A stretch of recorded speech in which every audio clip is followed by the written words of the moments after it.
ฮัลโหลอ้ายบอนิสัยนี่คิดฮอดจ้าอิหลีบออืม อย่าตัวกันเด้จ้าจ้า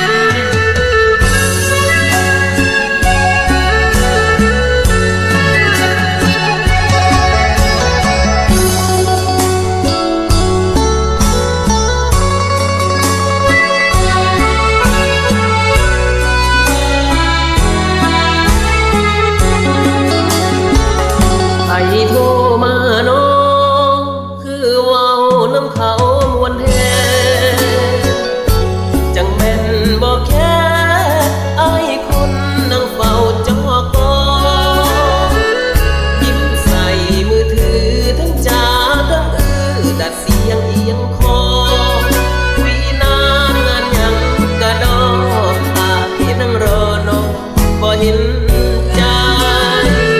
สัญญาลืมไว้อยากได้มือถือจันจอ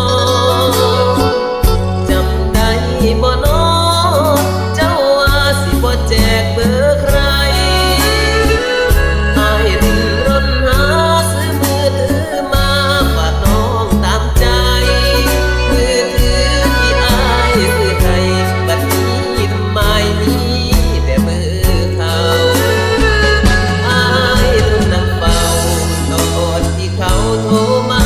จีบน้องขึ้นตามองเบิ่งน้องรับสายผู้มา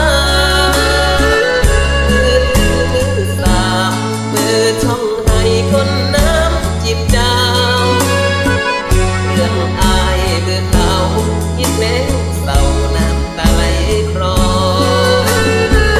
ไอ้โทรมาน้อ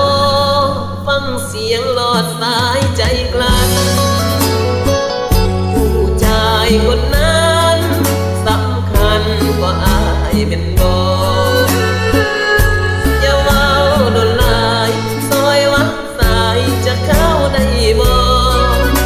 บ่แม่นผิดกันดอกน้องยังอายอยากขอกล่าวคำอำลา